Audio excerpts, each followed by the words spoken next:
Thank you guys for being here on this wonderful November evening. It's fantastic. My name is Quentin Foster. I'm a student leader with Lycoming Each, the Equality Affinity community. The mission of Each is to amplify the discussion about equality, both in our res halls, on our campus, and in our community at large. Each focuses on 6 different facets of equality: race, religion, gender, sexuality, social class, and ability status. I'm very pleased to introduce this afternoon's speaker, Ms. Rikki Poynter. She's a deaf rights activist and a YouTuber. She's very well known for her work on a closed captioning campaign, working to improve accessibility to videos on YouTube. Rikki has been featured in BBC News and Huffington Post articles. Her work is well known on social media, earning her shout-outs from Tyler Oakley and Hannah Witten. She's also a featured creator at Buffer Festival and this year's VidCon. We're very, very excited to have her with us today. Please join me in welcoming Rikki Poynter.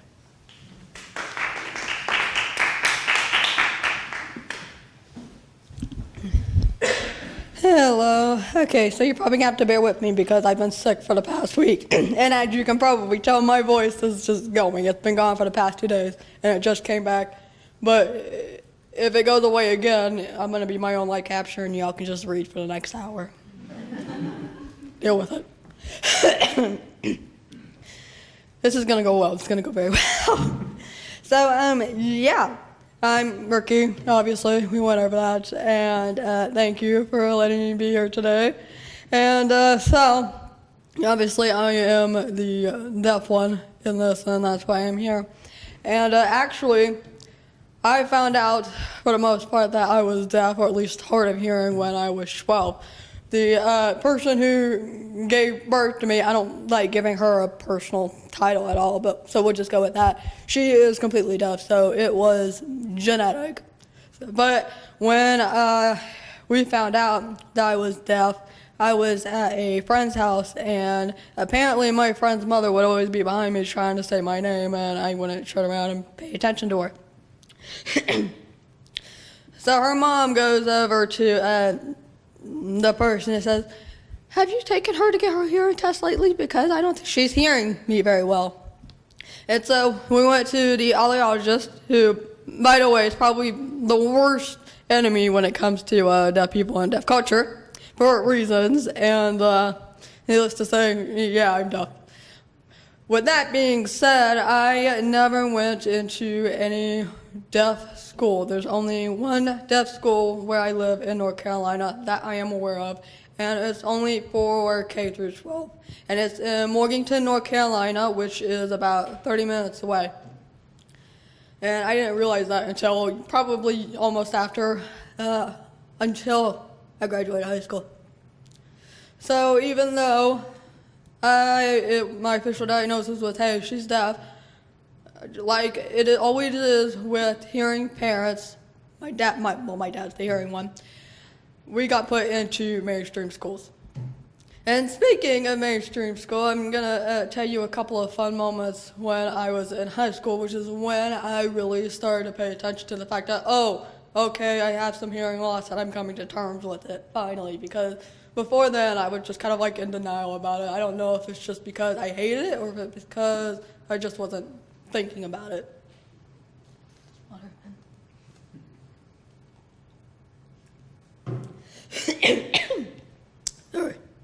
So, when I was in U.S. history class, I think that was 11th grade, and I don't know if this is for all schools, but occasionally we would get to watch a movie.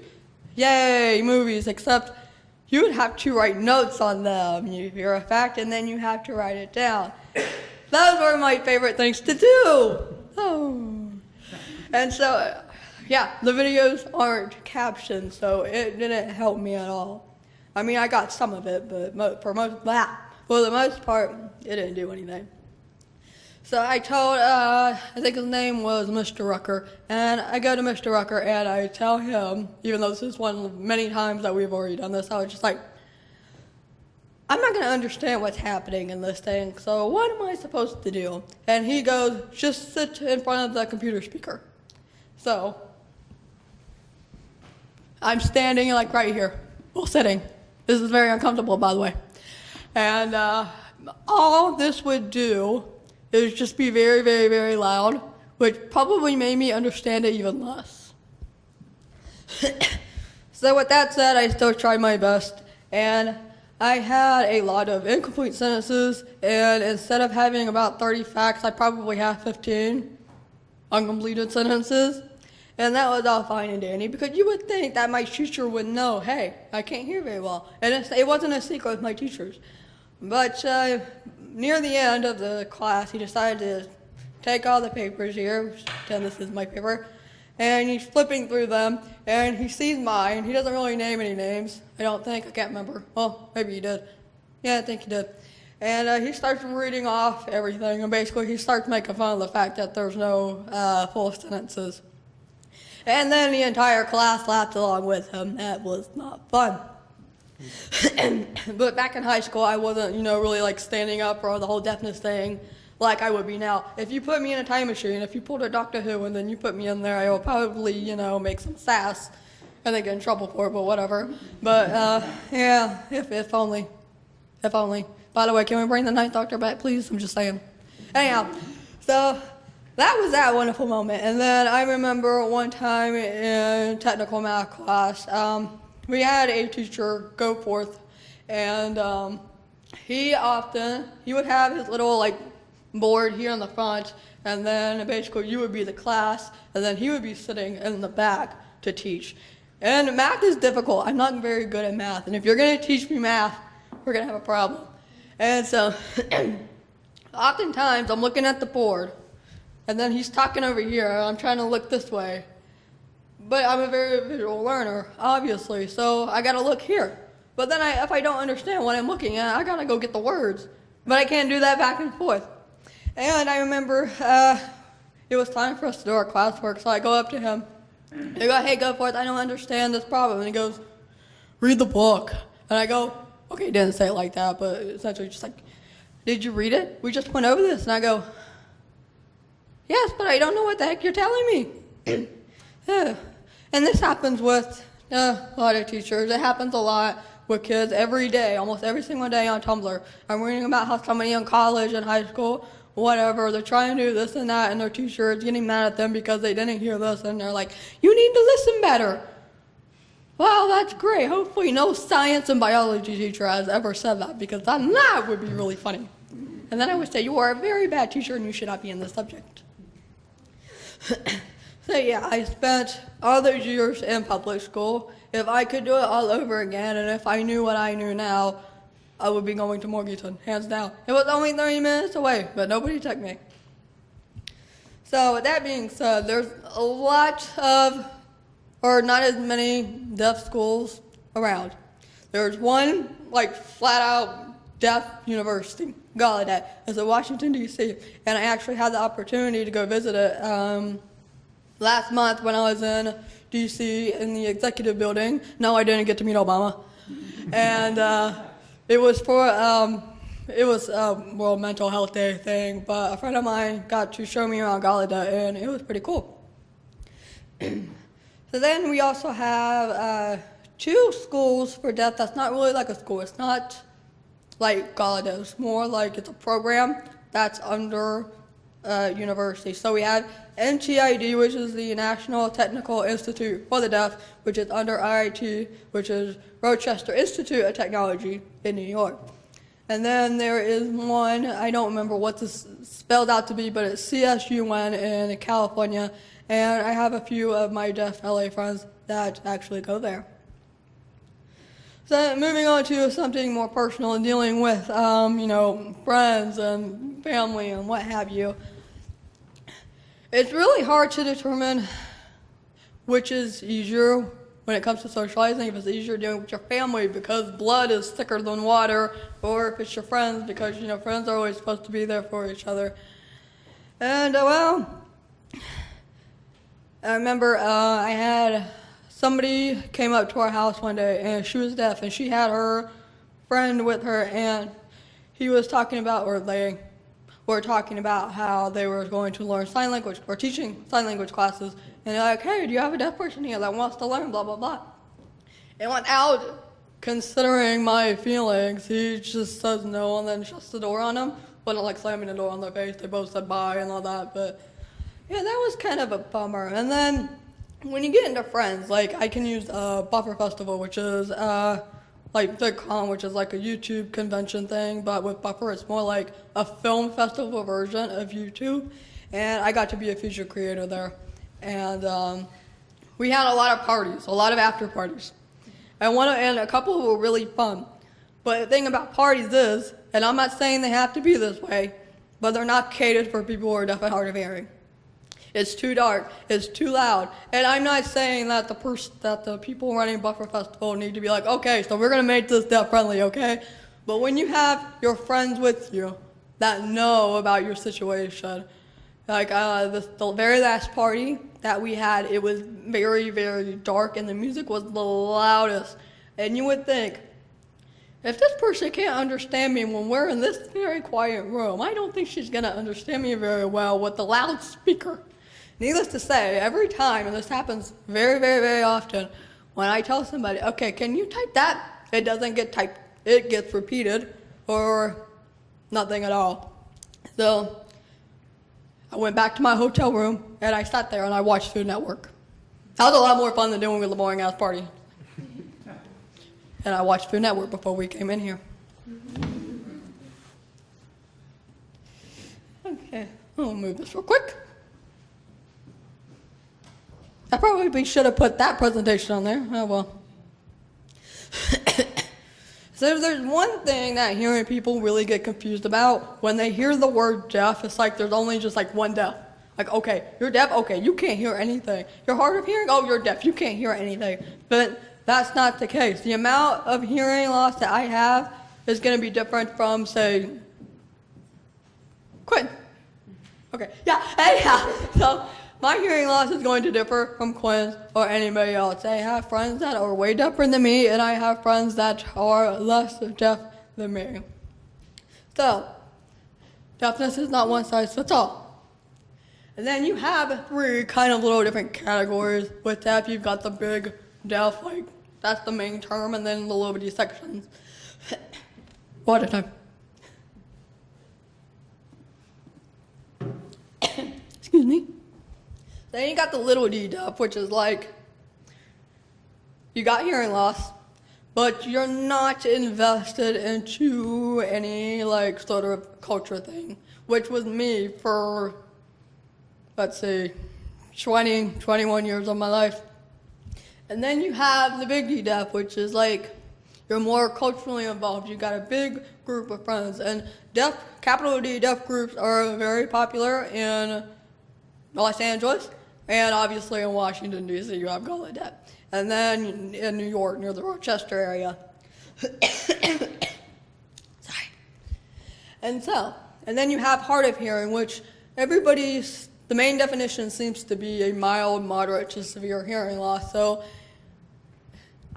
for me, I identified as hard of hearing for many, many years because I can hear things, but not always, and I really, really do not understand a lot of people. If I close this ear, I'm not really going to hear anything at all, but if I close this one, I'll probably get half of what you're hearing.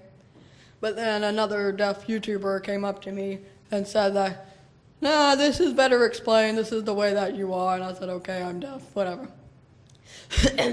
So with being big D deaf, which is what I identify as now, there are, depending on who you talk to, there are kind of like requirements to be in it. Like you have to be, some will say that you have to be fluent in American Sign Language or whatever sign language in country, or you're not at all. But then some people, like my friends, do not care as long as you are like actively learning it. So I've been actively learning it since March, so I've been accepted as that. But if somebody were to not bother at all, then it wouldn't be that. Rikki, I'm going to advance this for you. Oh, thank you. Haha, that makes it so much easier. If only I could talk. Okay, so a couple little facts here. I think I might read better while over here. When I was at VidCon, I said that up to about 38 million people in the U.S. alone are deaf and hard of hearing. But after watching a couple of videos on the matter, it turns out there could be up to about 48 million people in the U.S. alone that are deaf and hard of hearing. And then worldwide, 642 million people, and there's 6 billion people in the entire world. That's a pretty big number. And then this is the misconception that will get explained a little bit later on down the slides, but only about 30% of the English language can be read on the lips. That's 70% that cannot be read. So chances are the majority of you that have talked to me before this thing started, I probably didn't understand most of what you were saying, and I was just bluffing. Hopefully you didn't say anything bad. And then the last one, I think it's the last one. Hearing aids and cochlear implants do not benefit all deaf and hard of hearing people, which a lot of hearing people seem to think that they do, but we will get into that later. Or now. So there are a lot of very interesting common misconceptions, one of them being that deafness is contagious. And I'm sick right now, so if I were to cough on you all right now, I guess I could put some sort of social experiment and see if any of you are deaf tomorrow. But I got that, I'll admit, I got that one off switched to birth. I don't really know how common it is, but apparently a couple of people have asked them in person, so interesting. The other one is that deaf people can't drive. Well, this depends on how you go about it. Until 1969, we weren't allowed to drive. So if you want to talk about it like that, okay, we can't drive. But I assure you that I am a very, very good driver. In fact, last October I got into a car accident, but it was not my fault. It was the hearing person's. Let's see. Studies have actually shown that deaf and hard of hearing people tend to be better drivers because we have less distractions. Hearing people, I like you all, but sometimes you're on your cell phones way too much and you text too much. And then you have Taylor Swift blasting very, very loudly. Okay, I'll admit I blasted music before. I don't listen to music much anymore, but I've done it. But still, my point is when people ask, but what if you can't hear the ambulances and the fire trucks? And I'm like, how the heck can you hear when you've got 1989 blasting? The other one is, and I blame both Hearing Society and Switched at Birth for this. A lot of hearing people think that we can lip read everything all the time, that we are super magical unicorns that can lip read.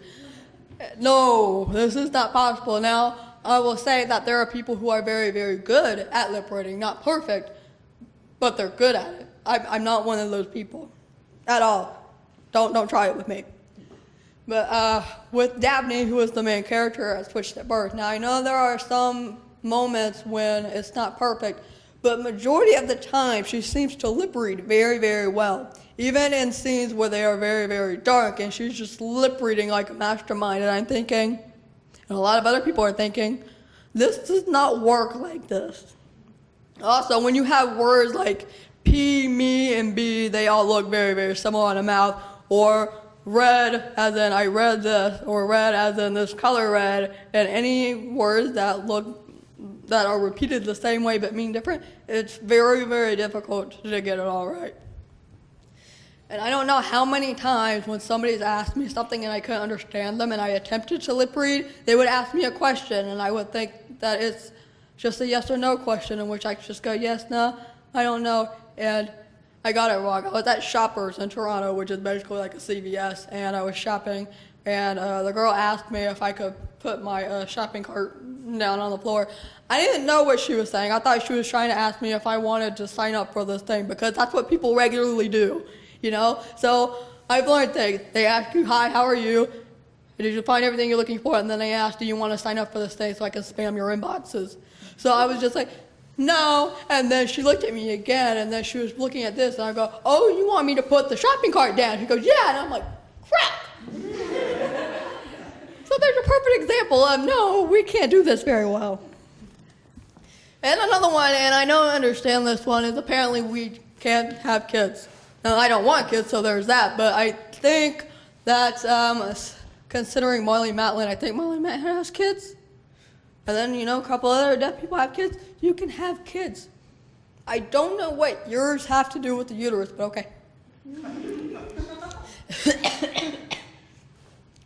And then the next one, which is the most popular one, is that we need to be fixed. Cochlear implants and all that jazz. But I've got a whole section about that coming up later. Apparently we can't have sex. I'm going to get into that. That's not appropriate. But, and then we can't do anything. We can't drive. We can't go to the bathroom on our own. We've had people ask us how we wipe after going to the bathroom because apparently I can't do that. I can't move my hands. I don't know. And then we can't read, we can't write. Well, now, it's been proven or known that often deaf children can't read past a 3rd grade reading level, I think. Was it 3rd grade or 8th grade? One of those. But I assure you I can read very, very well. And the other one is that all deaf people know sign language, and that, in fact, is not true. I'm not very fluent.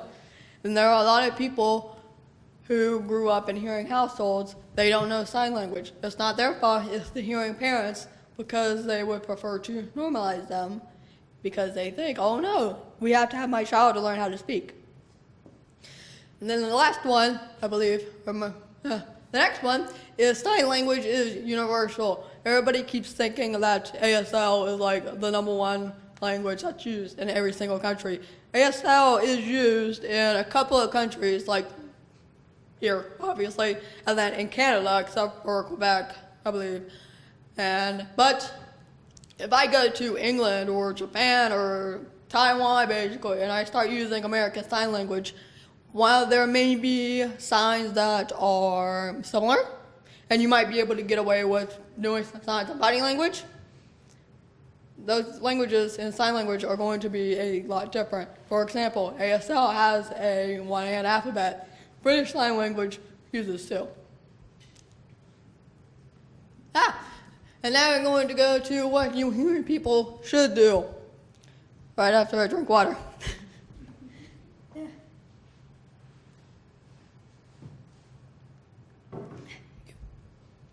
The one thing that you should definitely always do is ask us for proper communication, like I explained in the previous slide. Not all of us know sign language. Some of us don't want to learn sign language. So you got typing, which I've had to do a lot today. Thank you, by the way. Or regular oral communication, because I'm used to it, because I grew up hearing. It's what I'm used to. So even if I know a little bit of sign language, my first instinct, mostly when it's around like hearing people, is to just do it orally because it's easier for me. And then some people would prefer to actually write on it with a pencil. And if you are using oral communication, you need to speak like you normally would. If you talk like this with your mouth, you're warping everything, and you also look ridiculous. I'm just saying, go look in the mirror and look at how silly you look. And make sure that you always face the person that you're talking to. I had an interview at Chipotle like a year or two ago, a job interview, and I told the person that I'm deaf and, look at me when talking. And she had an accent that I couldn't understand, so that made it double the amount of difficult. And every time she was talking, like I'm over here, and then she'll be over here, and then she'll be turning when talking or looking in all sorts of directions. And me, I got to the point where I didn't want to do this, by the way. I wanted to be as professional as possible, but I was like going over the table a little bit, like just like what? Like I keep telling you to please look at me, but I'm just gonna like, how you doing? Hi. So just look at the person and speak like you normally would. That doesn't mean that we're going to understand you, but it's a lot better than talking like this, because that hurts. That hurts. Don't do that. Obviously, closed captioning is a very popular thing with us, and if I'm watching a movie with you, turn on the captions. Do not raise the volume up, which is what a lot of people tend to do. It just makes it louder for me. It's not going to make me understand it any better. And then, when we ask you to repeat yourselves, either repeat it, because sometimes we'll get it the second time, or reword it. Like if you keep telling me about a CD and then I'm not knowing what you're saying with CD because it looks kind of the same, music tends to work a little bit better. Or record. Well, nobody really says that anymore, but you know, you get what I'm saying. But, oh yeah, I was gonna say, if you say never mind, we will probably slap you. And if they slap you, I will laugh. Just don't do it. It's like going up to a random person that's saying F you. Basically, you know, you want to go up to somebody and, you know, say F you because you will probably get slapped. So just don't do that. It's rude. People think that, hearing people tend to think that, oh God, we're putting all this work into accommodating you, blah, blah, blah, blah, blah. But I can assure you that we're over here trying not to embarrass ourselves. So we're always trying to lip read you and then like strain our brains trying to figure out what you're saying. Oh yeah, like I said, don't exaggerate your mouth movements. You look silly, don't do it. Don't tell us that we talk well for a deaf person, that we can't hear blah, blah, blah, because it almost sounds like you are pretty for a blank person or basically something like that. It's kind of a backhanded compliment. I mean, hearing people were the ones that wanted to put us in speech therapy, which is like a grueling thing from what I've heard, and it's just not fun. Like, we get put into speech therapy and then the teachers will tend to make fun of others because they don't sound like the way that they want them to sound. And then if I have like another deaf person here with me that doesn't talk very much, or maybe does talk very much, but doesn't have clear speech like I do, or so they say I do, and then if you tell me you talk well for a deaf person, you're basically telling me you talk well, but this person beside of you sounds like crap. But don't do that. You will get slapped. Another thing is, and this is probably right up there with the don't say never mind thing, don't purposely, you know, cover your mouth and then talk. There have been people who want to, they want to kind of test out the waters and be like, you're not really deaf. What did I just say? Don't do that. Don't whisper in people's ear and don't do that. You will get slapped. There's a lot of slapping involved. So so like say if I was fluent in sign language and I wasn't oral, okay? And then I was talking to you, you're my business person, okay? You look dressed up for it, you look the part. And then if I am using her for this, and then if you start talking to her about, say I'm at a, yeah, you could even play, we'll play this part. You are my doctor, okay? This is what we're gonna do. You're my doctor, and I wanna find out if I have something or not, okay? And then you just keep talking to her instead of telling me information. It's just rude. I am your client or your patient or whatever, okay? She's your decoration, but she's important to me. So, I mean, if you want to look at both of us, like if you occasionally like look over, you know, back and forth, it's probably going to be okay. Just make sure you remember that we are the people that are here to visit you. Don't turn off the captions. It's rude, and you will get slapped with the remote, which will probably hurt even more. Just don't do it. It's rude. I know there are people on Tumblr, and you know how we had those vines, and now it's getting really popular to add captions to vines and, you know, videos and stuff. And people get so mad about vines being a caption.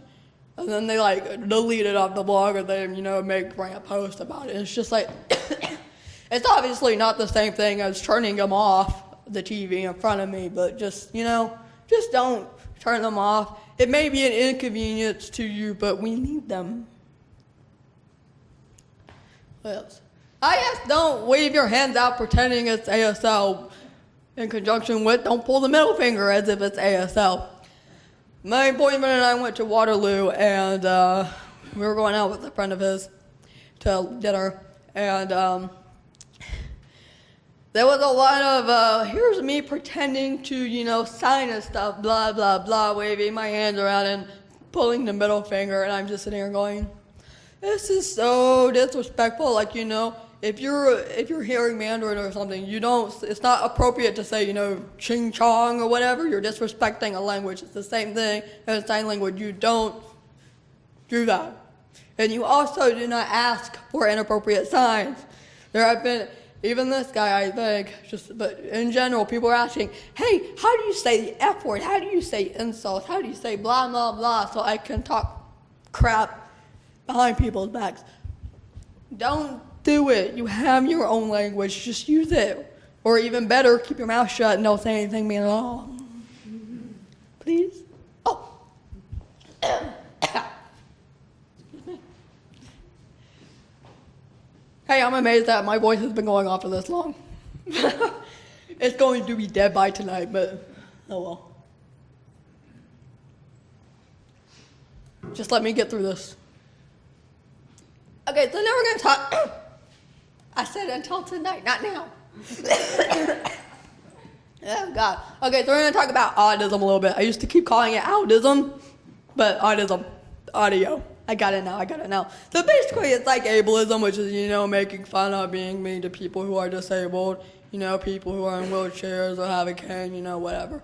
But we kind of have our own little term that's like just, making it more specific when talking about something. So autism, it makes sense. So basically, that's just, discrimination against people who are deaf and hard of hearing. Next one, please. So here are a couple of examples of that. One of them being banning deaf children from learning ASL because it hinders developmental growth. A couple of months ago, a couple of deaf friends found some promotional poster from a cochlear implant company that said something like, or maybe it was some other organization, they were doing a fundraiser for trying to find funds for research. But it basically said that something, we don't want to hinder developmental growth. Deaf children will grow up without being fully developed because they don't have this and that. The best thing for a deaf child, well, really, you should probably ask them, but they're kids, they don't know that much. But really, the best way is to have your deaf child know ASL. That's going to be by far the most accessible, okay?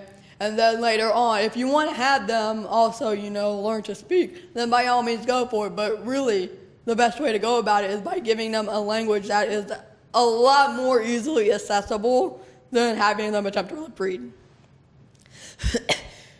And then also, charting out the captions. If I'm trying to, like going back to the story when I was in U.S. history, and I'm trying, learn about World War II. I don't know what it was, but we'll say World War II. And then if I'm watching something about World War II and I have captions on it, and then you turn it off, how am I supposed to know what the heck's being said? How am I supposed to, know what happened during the years? How am I supposed to remember what years World War II was? I don't remember the years right now. Don't make fun of me. But anyway. Yeah. So, like, if I were to fail a test, that would be pretty bad because you didn't give me any access to the information. And then another one is denying somebody a job solely because of their deafness. And this is a tricky one because you can kind of easily push it under the rug.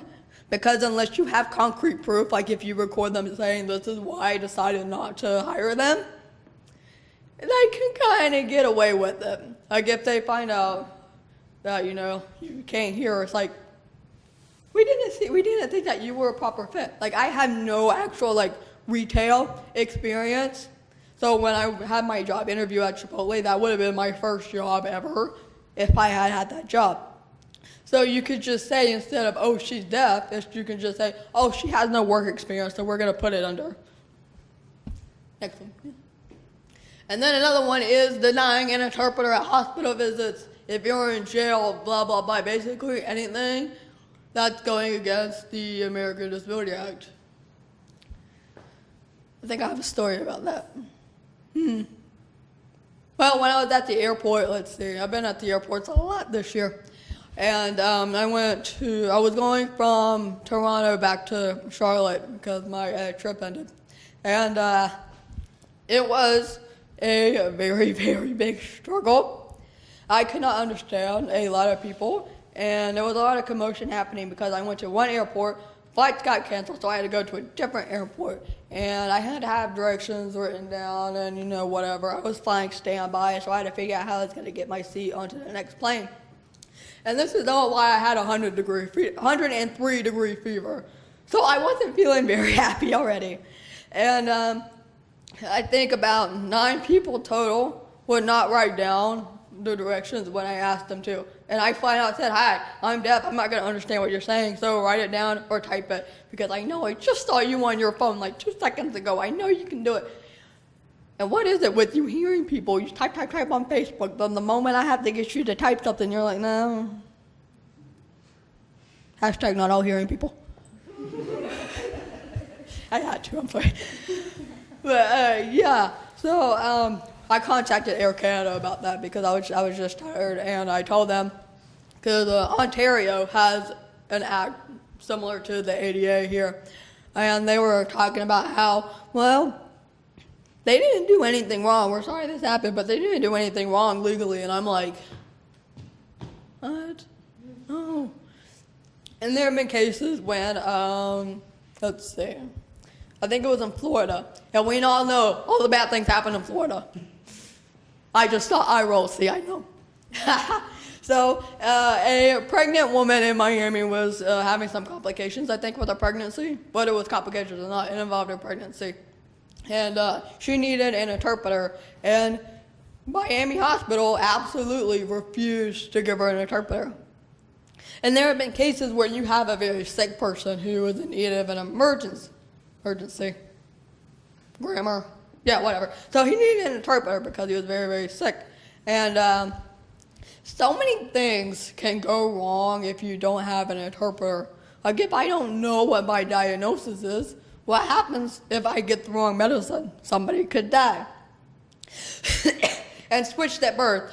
While I kind of give switched at birth a little bit of crap because of how unrealistic it is, it does have good points. What was her name? I think her name was Natalie. She was going to the hospital for something, and the nurse, nobody gave her an interpreter. They wouldn't give her an interpreter because the interpreter was not there that day or something.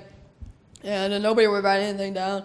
And Daphne comes in and she's wondering what's happening, and Natalie's like, "I have no idea what's going on. They won't tell me anything." And then Daphne finds out that the nurse was going to give her medication that Natalie was deathly allergic to. So the nurse, in the show, not in real life, but it can happen in real life. I wouldn't be surprised if it had.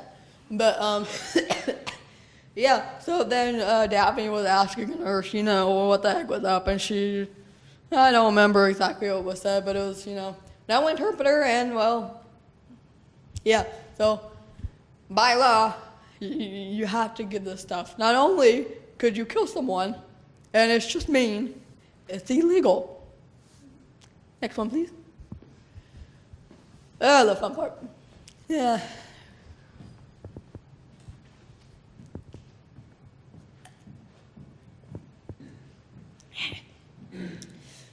I'm gonna have to go over here for my notes because there's a lot of science stuff that I'm just.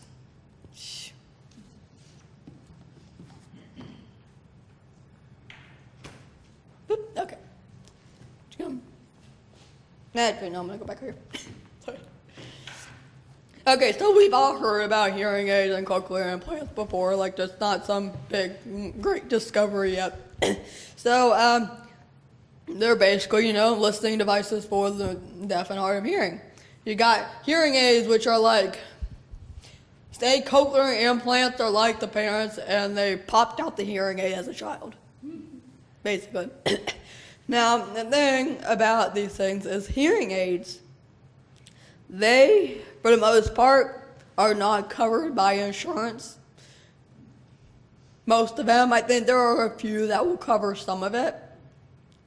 But for the most part, you're going to find that they're going to say no.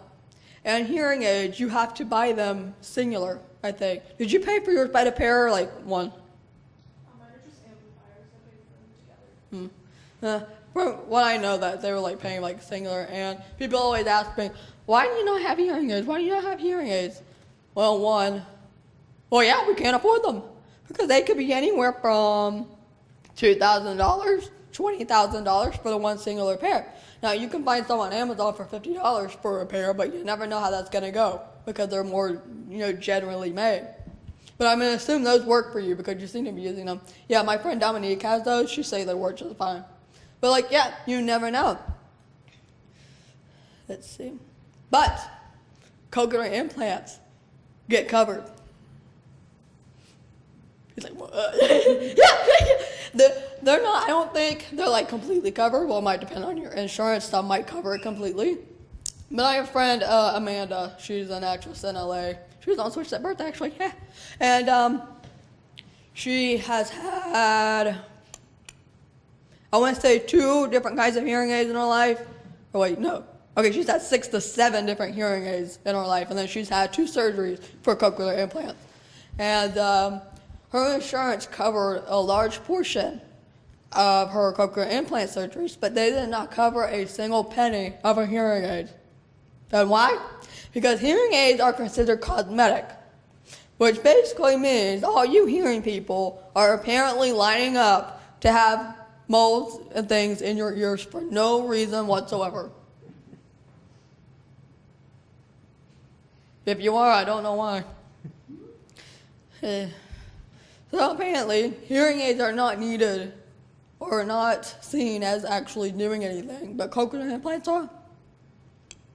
But that doesn't surprise me because every time you go to an audiologist or a doctor and your child fails the hearing test, and Rachel Coleman, who is the mother of her deaf child, who is also part of Signing Time on PBS, it's a kid show, I think. When they find out that your kid failed the hearing test, the first thing that they say is, they failed the hearing test, now do you want to check out cochlear implants? Because here's what happens. Well, I'm going to tell you that in a minute. But yeah, here's the thing.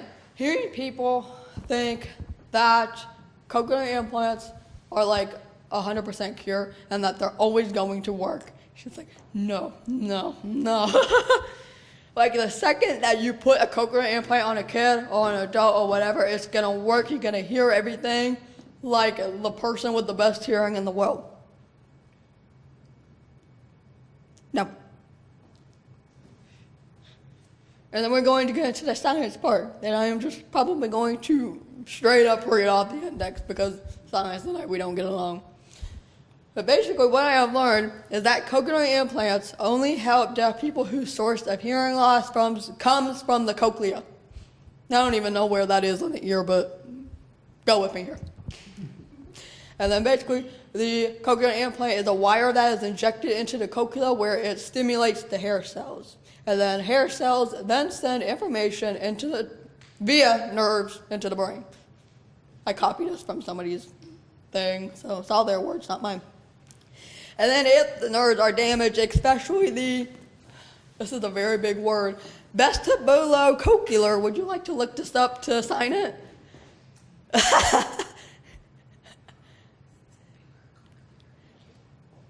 That big word? Yeah. So that nerve, which connects the inner ear and the brain, and then information cannot be transferred no matter how much you stimulate. I can't say that word. So yeah. And then, the cochlear implant is also useless for people whose cause of deafness is from the middle of the ear, such as the eardrum or the bone. Yeah, science. But needless to say, there are so many videos on YouTube that's like, baby hears for the first time, whee! And then, adult hears for the first time. Now, okay, if the adult, who is 30 years old, has thought about it and has done the research, okay, whatever. But here's the thing. Cochlear implant surgeries are very, very risky. And if you are going into an 8-month baby's head and skull, it's scary. I can't watch House, and that's a fake show without ugh. I watched a kitten's leg get rescued, and I cried. Okay, no. But yeah, so it's risky, and people think that, the moment you turn on, it's gonna work. There have been people who have gotten these surgeries, spent thousands of dollars, and it didn't work for them. whether it flat out didn't work or it gave them so many headaches that they couldn't continue it. And then speech does not automatically become clear, which is what a lot of hearing people seem to think. You have to go through years of speech therapy and basically relearning an entire language in a new way all over again. I remember there being a video where you could hear like the normal versions of stuff and then like the cochlear implant versions and stuff, and it sounds very, very frightening. It's frightening. So yeah, basically just know that some people will not have hearing aids either because they don't want to or they can't afford it, which is a very likely reason, or it's like it just doesn't work. You're never gonna know if it works until you turn it on, and if they tell you that it doesn't work because of this, it's just not going to work. Next one, please.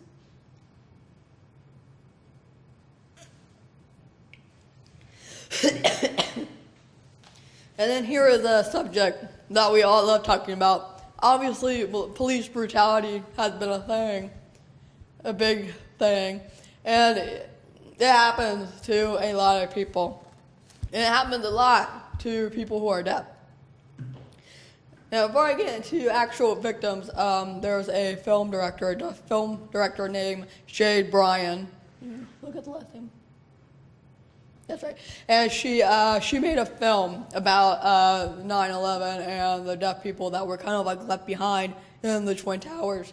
And I remember, I think it was in the film, they talked about how they were having their own little classroom going on, and then they saw people, just running out, whatever, before like they would have actually like felt anything.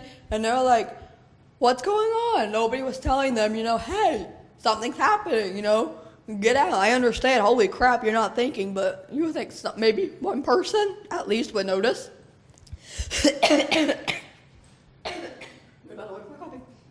And if nobody had actually, thought about them, they probably would have been killed because, nobody notified them. And I remember Jade going up to different police officers, and she was asking about, so do you have any training when dealing with people who are deaf?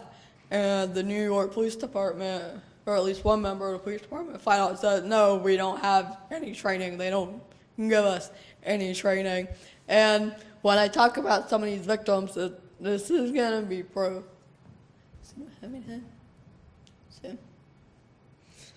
And also, before getting into this, obviously, I talked about the ADA law, which is the American Disability Act. And that was only made law in 1990. And then I remember that it's 2015. I feel so old. It still feels like 1990 something. Anyhow, so even with that law happening in 1990, the police still just don't listen.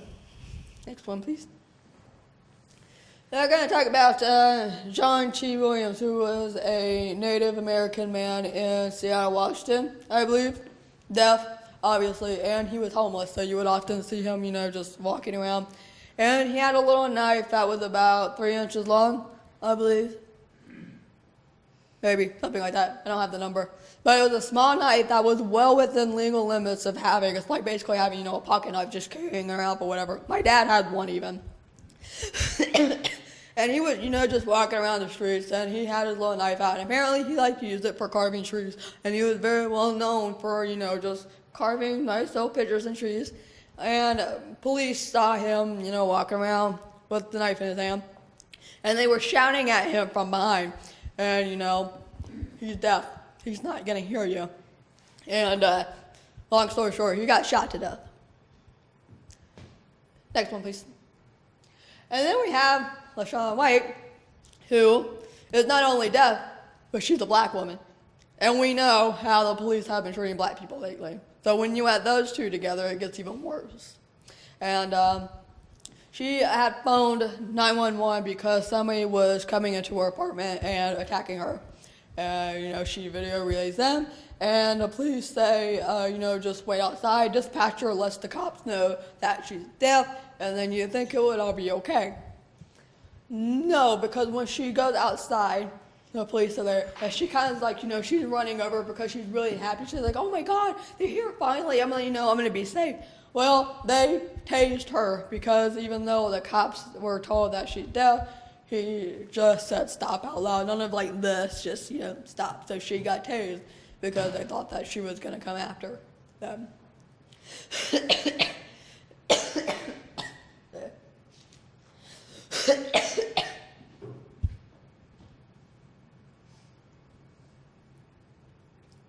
And then she gets arrested. She's still alive. That's the good news. She's still alive. But when she was in jail and handcuffed and all of that, she was jailed for 3 days without an interpreter. Even though by law, legally, you were supposed to give somebody an interpreter. You're supposed to, read them their Miranda rights, that thing, and, stuff they didn't care. I don't know how she's doing that. I think she sued them, obviously. Good for her. And then she got some money out of it. But, yeah. And then this one's going to be a little gruesome. But, oh, wait, we have that one. Sorry, when I did this PowerPoint, I kind of mixed them together. No, wait, my index cards were together. Okay, so there's no picture for these two. But Jeffrey and Mercedes were a deaf couple. If they're still together, I don't know. But we'll pretend that they are. And they were just going shopping. They wanted to get some food. And then when they came out, they had some deputies outside. And they're like, oh, okay. Hey, what's up? And then the cops arrested them for no reason whatsoever. Literally, they didn't even do anything. They were just going in and then going out. And they got arrested. Nobody would tell them why. And so when they were in jail and, got the handcuffs off, they refused to, write to them. The guy, Jeffrey, was trying, write things down, find out what was going on, and they didn't even want to. They literally said no to, writing. Okay, now this next one is going to be a little gruesome. Oh, wait, no, I picked a better picture. That's good. Yeah, man. Okay, and then we have Pearl Pearson, who was stopped because he allegedly fled the scene of a car accident. And he pulls over. He got cop sirens going on. He's like, okay, I'm going to pull over.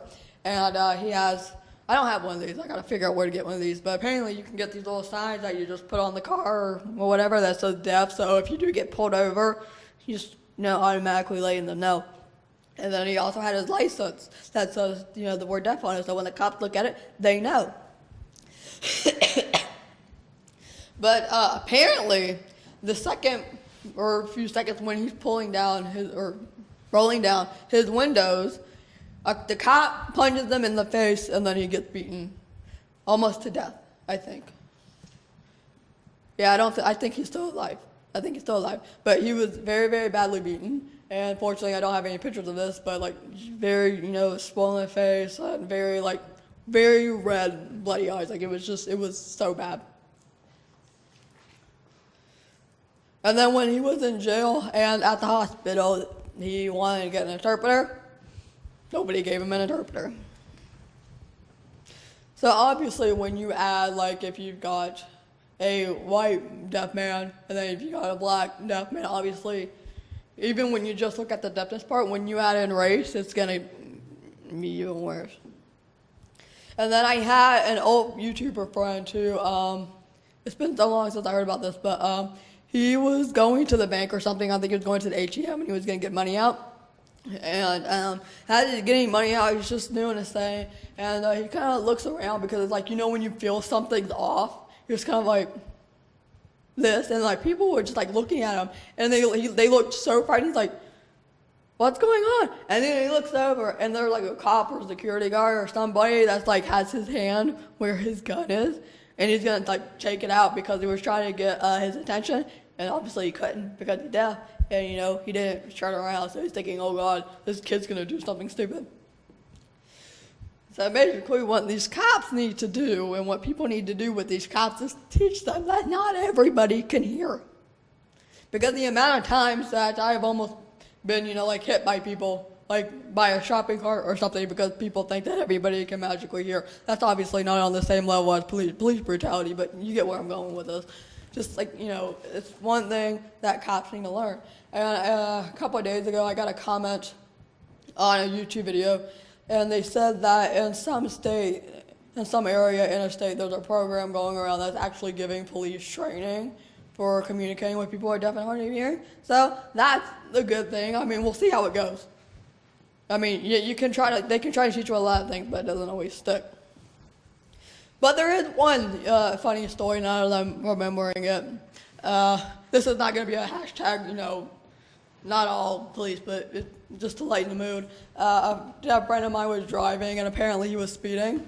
And, he pulled over, and he's trying to figure out what's going on.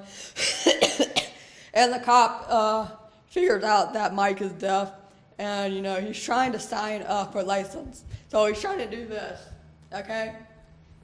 You know! Some of you know already! So he's trying to do that. And Mike just starts like busting out laughing, and the cop is so confused. He's like, "Why are you laughing at me?" And then Mike's like, "Okay, just hold on a second. Okay, I'm gonna like get a piece of paper or whatever." And then I think cop gives him the notebook or whatever, and then he starts writing it down and says, "I know you tried to ask me for my license, but you just asked me for a vagina." And the cop was so embarrassed by it, and he's just like, "You can go." That still makes me laugh every time.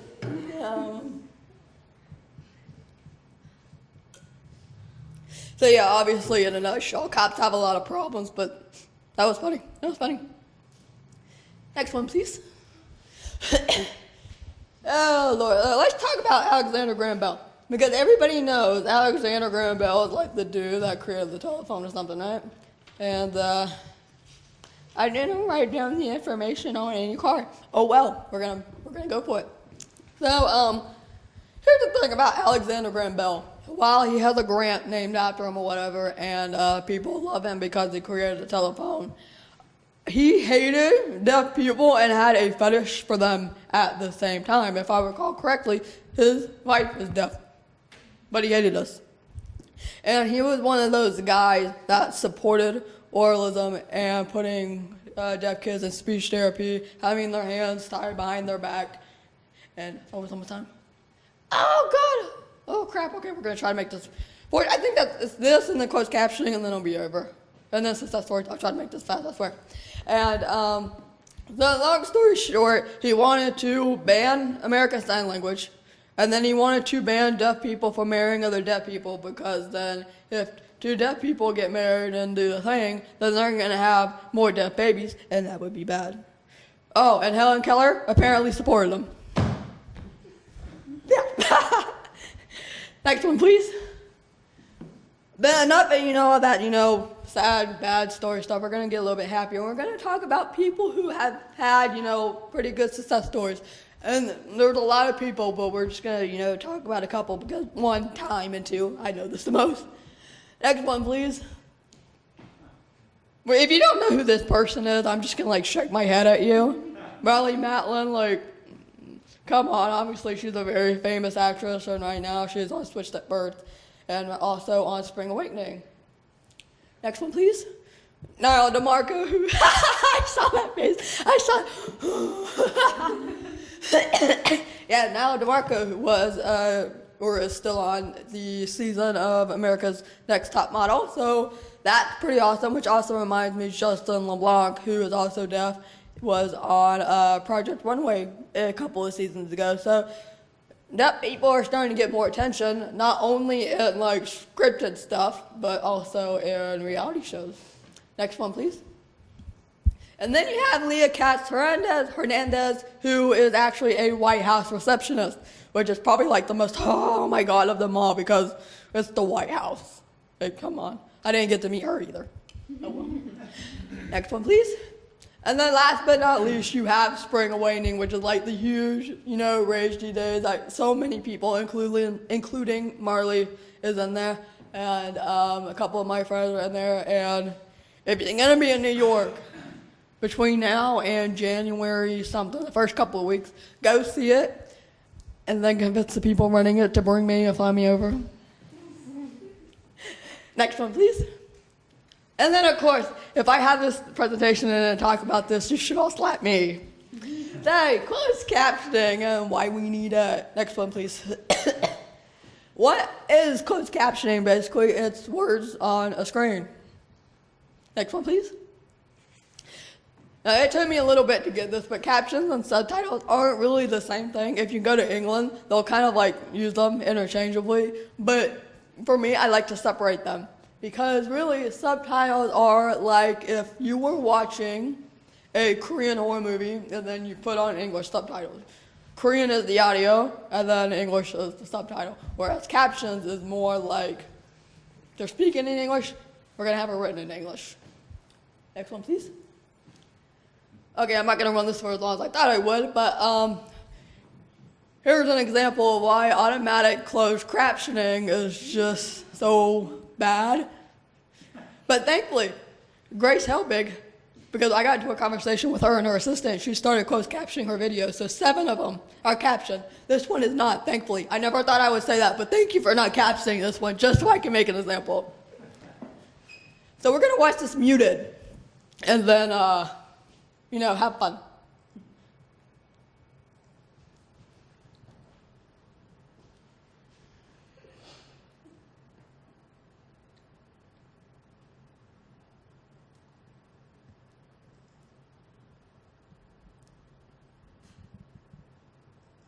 I think 20 seconds is good, but hey, how many of you know what the heck she's talking about?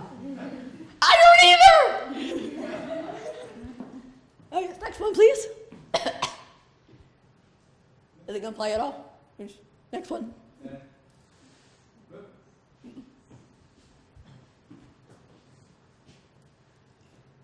that not working?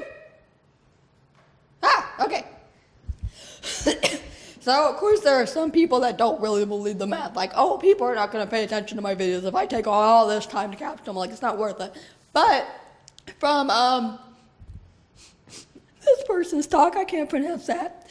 She said that videos that aren't captioned have about 66% viewership, and then videos that are captioned have 91. Because, like I said, there's up to 48 million people of us in the U.S. So if we find it, we're going to see it.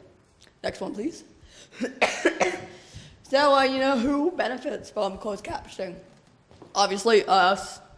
People with auditory processing disorder, which, of course, people ask if that's about the same thing as being deaf or hard of hearing. And that's a subject for another day. I really have no opinion on it. But people learning whatever language that the captions would be in, a lot of people, they're wanting to learn English, and then the best way to do that is to, watch the subtitles.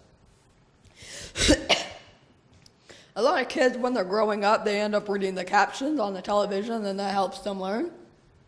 If you're wanting to watch Food Network at 3 a.m., you can watch it with the captions on. That's how I got through school nights when I was 12 and wanted to watch Inuyasha on Adult Swim. I just muted it, and then nobody knew. If you're at the gym, or if you're at a bar or wherever, I do not understand. People who mute the television, like when you're at a bar, if you're at the waiting room, they mute it, and they have no captions on it. Nobody understands that. I don't get it. And commercials tend to not be captioned for whatever reason, but if there's some business thing that's happening, obviously, I know you have the internet, but if you already have any information there, you're going to get interested a lot faster. Next one, please. Oh, that might be it. I think that's it. Okay, so long story short, we'll go back to me now because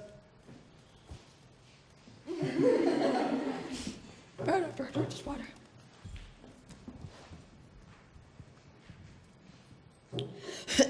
Okay, so obviously it's been a little over a year since I've done this whole thing, and it's not really where I want it to be, but of course I want to have everything I want in the world, and it's real life, Rikki, you don't get everything you want. But with YouTubers like, Tyler Oakley already captioning, and Hannah Witten already captions, and Matthew Santoro, who is Toronto-based, he literally just paid, how much? Lots and lots of money, thousands and thousands of dollars to caption his videos in English. Rev captions at $1 a minute. If you want subtitles, it's $7.50 a minute. Yeah. and he has, well, by that time it was over 200 videos. So he spent, we'll say, under $20,000 for just English captions. Think about how much he spent getting Spanish subtitles. That's a lot. That's a lot. So it's been a struggle because obviously I want more people to get to captioning, but with Tyler Oakley, Matthew Santor, Hannah Witten, and then, like, a bunch of the other people that are captioning, you know, more people are getting on board. It also helps to get, like, you know, the smaller people on board, and then if more people were not only just captioning, but if people were actually, you know, like, mentioning it, like, whether it's, like, making a video about it or, like, making tweets about it, because even if you go ahead and caption, you gotta let the other people know, you know? And, I don't even know how to wrap these things up. That's the one thing about these presentations. I know how to start them, but I don't know how to end them. But, you know, all I can do is hope that, you know, after VidCon, after Buffer, apparently I already have an invitation to Buffer next year, so that's pretty exciting. I know. And hopefully I'll be a heck of a lot more prepared this time because those videos were last minute. But, you know, hopefully, you know, after all of you, you know, we can make more presentations, people will make more videos, and, you know, people will, you know, caption more, because there's always going to be, you know, people that really don't care, but, you know, hopefully, you know, the more people involved, the better. And, okay, we're hungry, so I guess I'm just going to wrap this up, and thank you all for being here and dealing with this. Can you tell, like, this is just, like, going? This is going, like, oh my God. Yeah, thank you.